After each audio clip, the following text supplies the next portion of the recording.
French and US legislation is colliding over a case of online hate speech. Twitter, an American company, has been ordered by a French court to reveal personal data of users posting anti-Semitic messages. RT's Maria Finoshina examines the case to see if the concept of free speech should have different boundaries in different countries. Two democracies stumbling over the concept of freedom. A French court has called on Twitter to help censor hate speech on the website in France because it violates its laws. But Twitter is an American company, and the American Constitution sets no limits to freedom of expression. Given that the French court has required that Twitter do that, the question is, how can the French court enforce this decision? When the Union of Jewish Students of France took the issue to a Paris court in October, they wanted to stop a wave of anti-Semitic messages posted under the hashtag un bon juif, a good Jew. It was the third most popular tagged subject at the time. The number of insulting jokes reached thousands. But these people, all of whom have at least once been attacked for being a Jew, also wanted to punish those responsible. We don't want to prosecute or chase these people, but just to draw the attention of the authorities to such cases and let them decide whether or not it's a case of racism. Twitter agreed to remove offensive content, but the authors were anonymous and unpunished. So French Jews brought the popular microblogging site to trial. The court decision in January asked the company to divulge the names of people behind the tweets. The fight against racism has nothing to do with the violation of freedom of expression.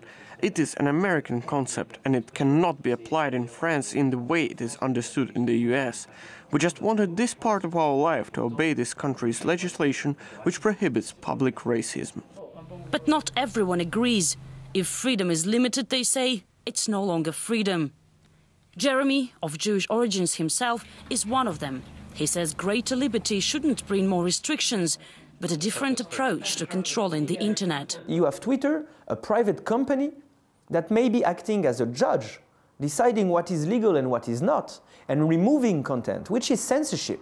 So I agree that this content should be combated, but I don't agree that the private companies such as Twitter should implement privatized censorship of free speech online. This is a major risk today.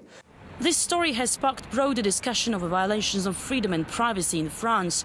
There are at least 190 pan-European laws allowing authorities access to internet users' personal information kept in web storages and surveillance. It's not like we'll be like China tomorrow, but we are concerned that France, the US, Britain and some other democratic powers are helping to produce internet surveillance technologies for China, Syria, Libya, Egypt and Tunisia.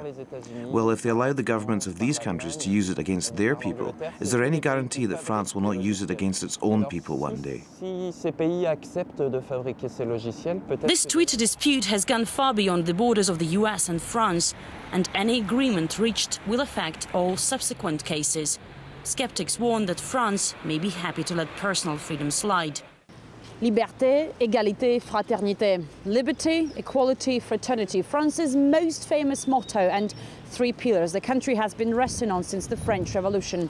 Today they face new challenges, with racism being one of them, and it has many fearing whether both intolerance itself and the fight against it may see those hard-fought principles swept aside. Marie Finoshina, RT, from Paris.